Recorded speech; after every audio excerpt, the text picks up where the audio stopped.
وأحسن الأنبياء محمد صلى الله عليه وسلم وشر الأمور محدثاتها وكل محدثة بدعة وكل بدعة ضلالة وكل ضلالة في النار. أعوذ بالله من الشيطان الرجيم. بسم الله الرحمن الرحيم. قاف والقرآن المجيد بل عجبوا أن جاءهم منذر منهم فقال الكافرون هذا شيء عجيب أإذا متنا كنا ترابا ذلك رجع بعيد قد علمنا ما تنقص الأرض منهم وعندنا كتاب حفيظ بل كذبوا بالحق لما جاءهم فهم في أمر مريج أفلم ينظروا إلى السماء فوقهم كيف بنيناها وزيناها وما لها من فروج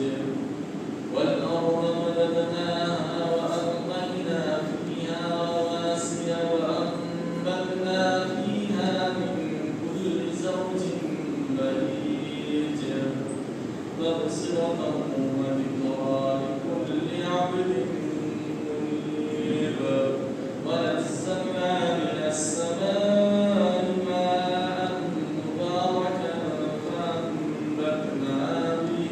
فأنبتنا به جنات وحب الحصيد والنخل باسقات لها طلع نضيد رزقا للعباد وأحيينا به بلدة ميتا كذلك الخروج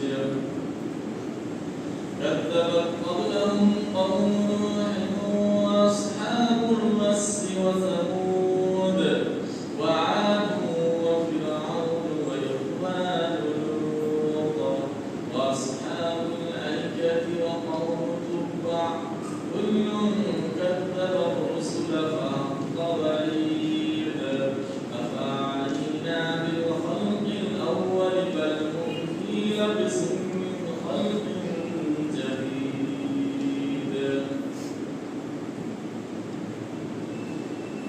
وقال الله تبارك وتعالى وكفلها زكريا وقال النبي صلى الله عليه وسلم مروا أولادكم بالصلاة وهو ابن 7 سنين واضربوهم عليها وهم أبناء 10 سنين. رواه أبو داود أو كما قال عليه الصلاة والسلام.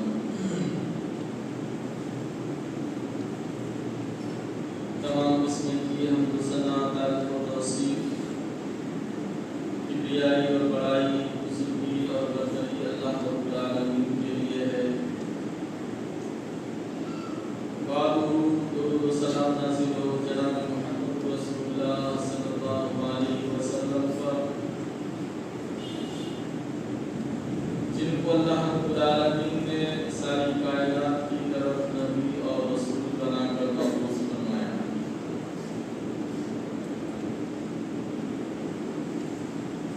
معزز سامعین و حاضرین جمعہ،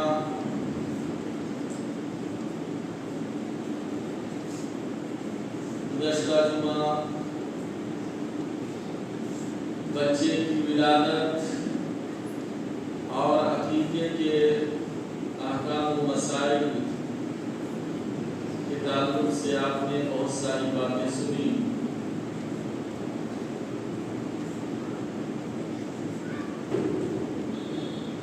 ہر انسان کی اولاد کی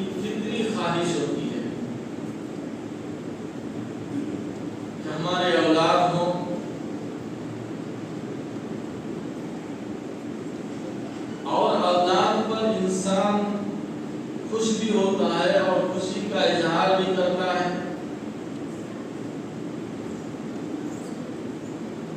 تمام انبیاء علیہ السلام نے نیک اور صالح اولاد کی دعا مانگی ہے۔ قرآن کریم کے اندر اللہ رب العالمین نے مومن اور مسلمان بندوں کو نیک اولاد کی دعا بھی سکھلائی۔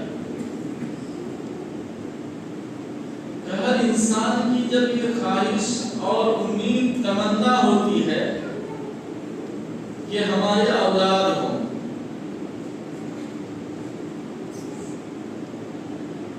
اولاد ہونے کے بعد عقیقہ کرتے ہیں، اور ایک مسئلہ ہے جس کو احادیث کے اصطلاح میں تحنیک کہتے ہیں۔ صحیح بخاری کی روایت حضرت عائشہ رضی اللہ تعالیٰ عنہا فرماتی ہیں کہ جب کسی کے یہاں بچہ یا بچی جنم لیتی تو وہ اپنے بچے کو لے کر اللہ کے نبی صلی اللہ علیہ وسلم کی خدمت میں حاضر ہو، اور اللہ کے نبی صلی اللہ علیہ وسلم پیار اور شفقت سے اس بچے کو اپنے گود میں لیتے اور فرماتے کہ کھجور لاؤ۔ آپ کھجور کا تھوڑا سا حصہ اپنے منہ میں لے کر اس کو چباتے، اور جب وہ بالکل نرم اور ملائم ہو جاتا، پیشت نما ہو جاتا، اللہ کے نبی صلی اللہ علیہ وسلم اپنی انگلی میں اس کا تھوڑا سا حصہ لیتے اور اس نومولود بچے کے منہ میں اس کو لگا دیتے۔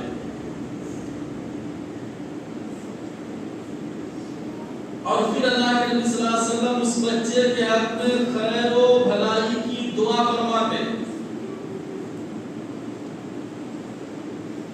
یہ تحنیک کا رسم ہے، ہمارے ادھر بالکل دھیرے دھیرے ختم ہو چکا ہے، بلکہ لوگ اس سے بالکل ناواقف ہو گئے ہیں۔ تحنیک یہ مسنون ہے، سنت طریقہ ہے۔ کیا کسی دیندار، اچھے عالم، نیک، تقوی، طہارت سے جو متصف ہیں، ایسے کسی انسان کو آپ بلائیں اور پھر بچے اس کے گود میں دیں اور اس سے تحنیک کرائیں؟ تحنیک کا یہ مسنون طریقہ ہے، سنت ہے۔ بیچ میں ایک بات آپ یاد رکھیں کہ آپ اسی آدمی سے تحنیک کرائیں جس کا منہ پاک اور صاف ہو،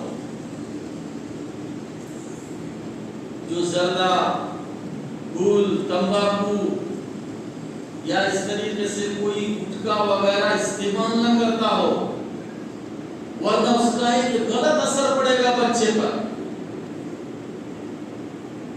آپ جس عالم دین سے تحنیک کرانا چاہتے ہیں، پہلے آپ جان لیں کہ یہ ان غلط چیزوں کو استعمال کرتے ہیں کیا۔ اگر کرتے ہیں تو ان سے آپ تحنیک نہ کرائیں۔ کیوں؟ تحنیک ہے یہی کہ کھجور کے کچھ حصے کو اپنے منہ میں ڈال کر چبائے اور پھر وہ بچے کے منہ میں ڈال دیں۔ اب جس آدمی کا خود منہ پاک صاف نہیں، ان گندی چیزوں کے استعمال کے خود عادی ہیں، اس سے آپ ہرگز تحنیک نہ کرائیں۔ ہاں، دیندار، تقوی، طہارت سے متصف انسان ان غلط چیزوں کو بالکل استعمال نہیں کرتے، آپ اسی سے تحنیک کرائیں۔ تحنیک ہو گئی۔ اب بچے کی رضاعت کا مسئلہ ہے کہ بچے کو دودھ پلایا جائے۔ قرآن کریم میں العالمین نے فرمایا حولین کاملین لمن اراد ان یتم الرضاعہ، کہ ماں باپ یہ دونوں کی ذمہ داری ہے کہ اس بچے کو 2 سال تک دودھ پلانے کا انتظام کرے۔ اگر ماں کے دودھ سے بچے کا پیٹ بھر جاتا ہے تو اچھی بات ہے، ورنہ باپ انتظام کرے کہ بچے کو کس طریقے سے دودھ دیا جائے۔ پہلے زمانے میں جب یہ ڈبے کے دودھ اور بوتل میں ڈال کر اس کو پلانے کا رواج نہیں تھا، تو عرب ممالک میں بہت ساری عورتیں بچوں کو اجرت لے کر دودھ پلایا کرتی تھی کہ ماہانہ اسے اتنی روپیہ، اتنی تنخواہ دو یا اتنے روپیے دو، وہ عورت وقت پر گھر آتی اور آپ کے بچے کو دودھ پلا کر چلی جاتی۔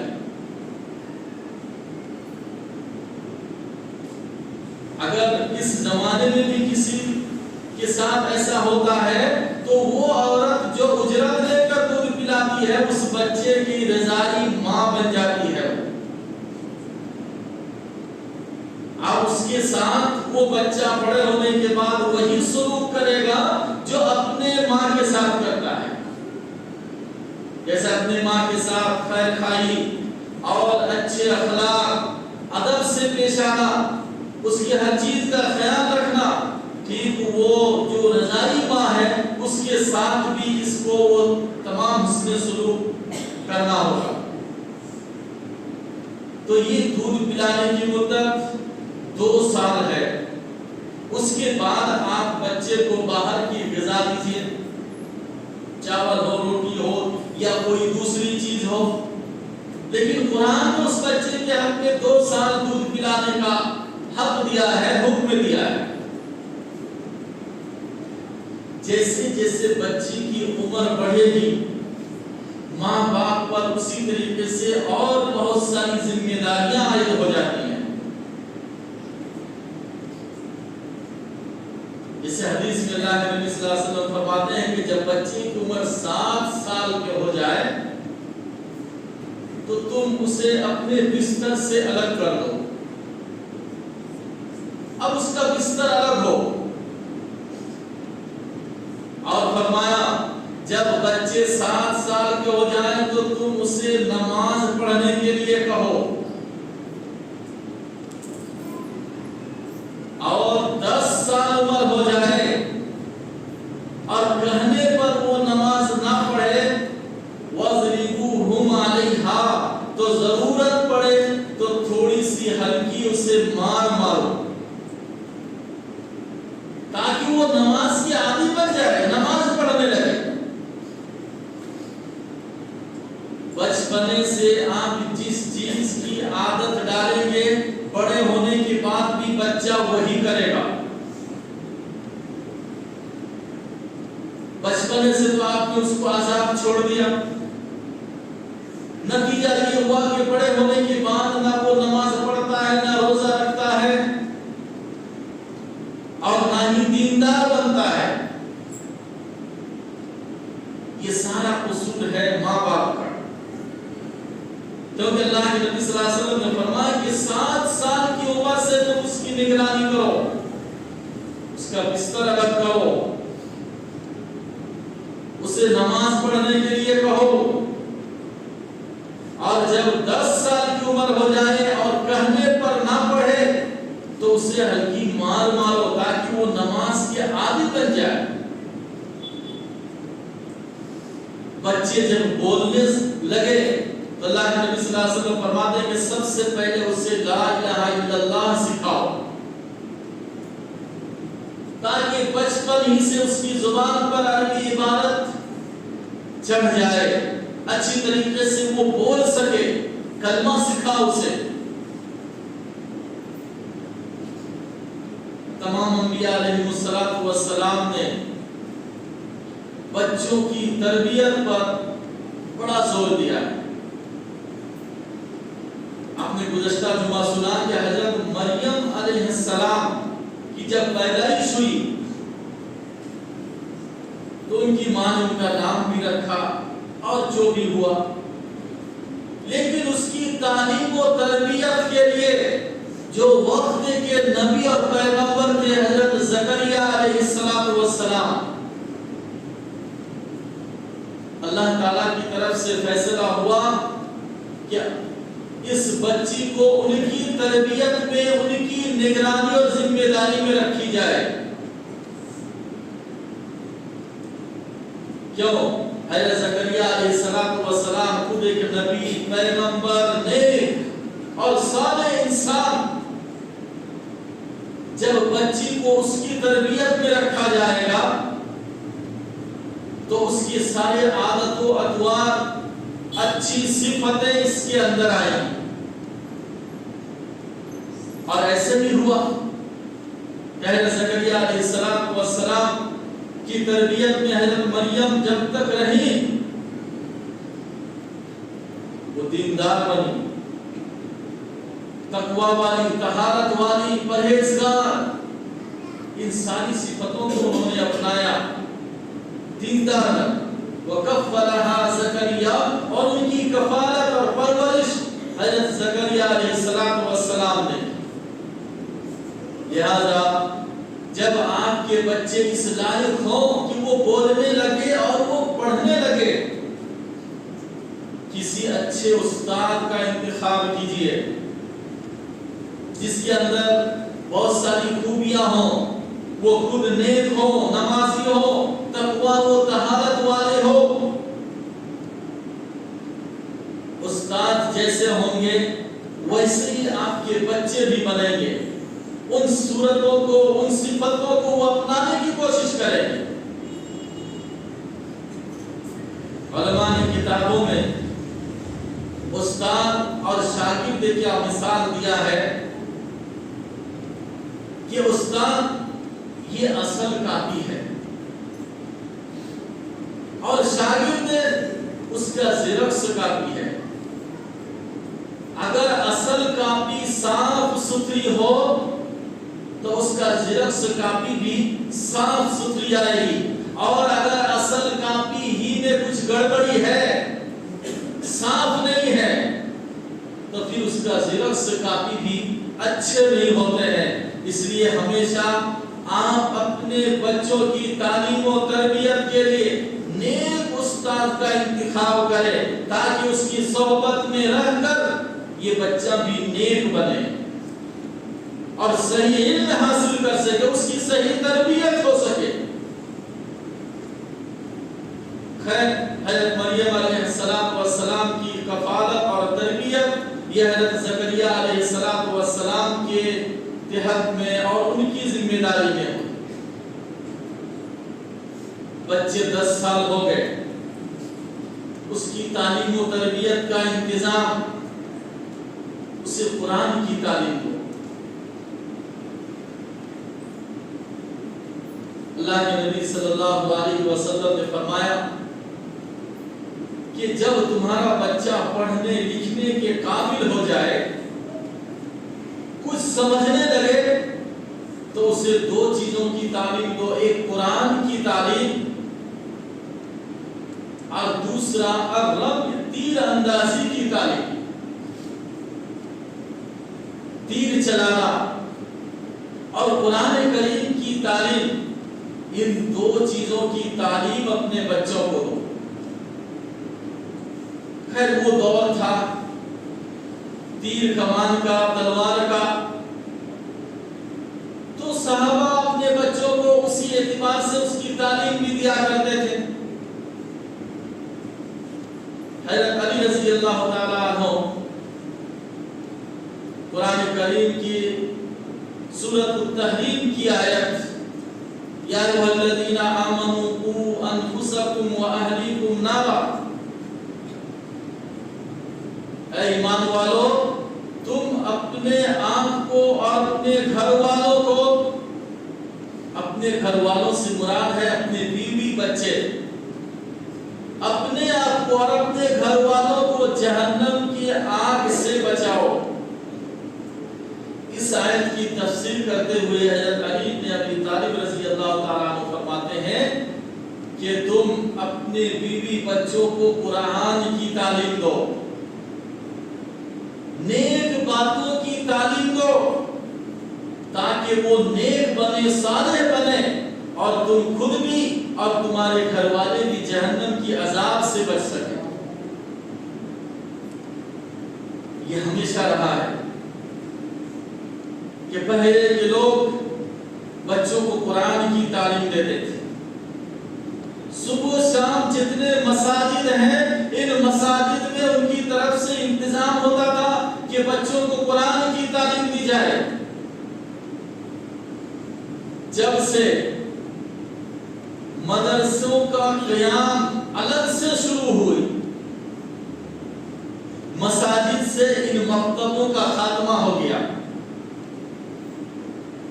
ان مدرسوں سے ہمارے بچوں کو اتنا فائدہ نہیں مل رہا ہے جتنا پہلے مساجد سے ہمارے بچوں کو فائدہ ملتا تھا۔ ابھی بھی اگر آپ میں سے بہت سارے ایسے انسان ہوں گے جو اپنے زمانے میں جب وہ چھوٹی عمر کے تھے، پوچھئے قرآن کہاں پڑھے؟ مسجد میں پڑھے۔ فلاں دعا کہاں یاد کیے تھے؟ مسجد میں کیے تھے۔ آج وہ کام مدرسوں میں نہیں ہو رہا ہے، یا یوں کہہ لیجیے کہ وہاں ایک بھیڑ ہے، یا پھر وہ بڑے بچوں کی تعلیم کے لیے ہے، لیکن آپ اپنے چھوٹے بچوں کو اپنے مسجد میں اس کا انتظام کر کے قرآن کی جتنی تعلیم دے سکتے ہیں ان مدرسوں میں آپ اتنی تعلیم نہیں دے سکتے۔ وہ تو معیاری بچوں کے لیے ہے، جو بڑے ہو جائے اور اپنے بچوں کو عالم بنانا چاہتے ہیں تو بڑے ہونے کے بعد جب اس کے اندر آپ کو شعور آ جائے تو پھر آپ ان مدرسوں میں ان کا داخلہ کرائیں۔ لیکن جب تک بچے چھوٹے ہیں، چھوٹی عمر کے ہیں، اسے مساجد میں مکتب ہی شروع کر کے قرآن کی اور دعاؤں کی تعلیم دی جائے۔ خیر، بچوں کی تعلیم و تربیت، اس کی دیکھ ریکھ، یہ ساری ذمہ داری عائد ہوتی ہے ماں باپ پر کہ وہ اپنی اس ذمہ داری کو سمجھے، ورنہ اللہ تعالیٰ کی یہاں بہت سخت مواخذہ ہوگا۔ وقت نہیں، پھر آئندہ آپ سنیں گے کہ کتنے لوگوں نے یہ غلطیاں کی کہ اپنے بچوں کو دینی تعلیم اور تربیت سے دور رکھا، اور نتیجہ بڑھاپے میں اس کا ظاہر ہوا کہ ماں باپ کو اس کا برا نتیجہ بھگتنا پڑا اور دیکھنا پڑا۔ اس لیے ہر انسان کوشش کرے کہ مساجد میں مکتب کا انتظام کرے، وہاں ہمارے بچے آئیں، سماج اور معاشرے کے بچے آئیں، قرآن سیکھیں، دعائیں سیکھیں، نماز کا طریقہ سیکھیں، وضو کا طریقہ، پیشاب پاخانے کا طریقہ، آداب، یہ ساری چیزیں سیکھنے کے لیے ہمارے لیے مساجد ہی کافی ہیں۔ اللہ تعالیٰ ہم سبوں کو نیک توفیق سے نوازے اور صحیح سمجھنے اور اس پر عمل کرنے کی توفیق عنایت فرمائے، آمین ہمارے۔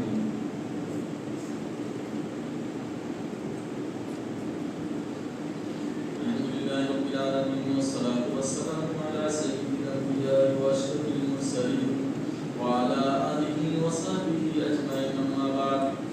اعوذ باللہ من الشیطان الرجیم، بسم اللہ الرحمن الرحیم، ان اللہ وملائکتہ یصلون علی النبی یا ایھا الذین آمنوا صلوا علیہ وسلموا تسلیما، اللہم صل علی محمد وعلی آل محمد کما صلیت علی ابراہیم وعلی آل ابراہیم انک حمید مجید، اللہم بارک علی محمد وعلی آل محمد كما باركت على إبراهيم وعلى آل إبراهيم إنك حميد مجيد، ربنا آتنا في الدنيا حسنة وفي الآخرة حسنة وقنا عذاب النار، ربنا ظلمنا أنفسنا وإن لم تغفر لنا وترحمنا لنكونن من الخاسرين، ربنا اغفر لنا ولإخواننا الذين سبقونا بالإيمان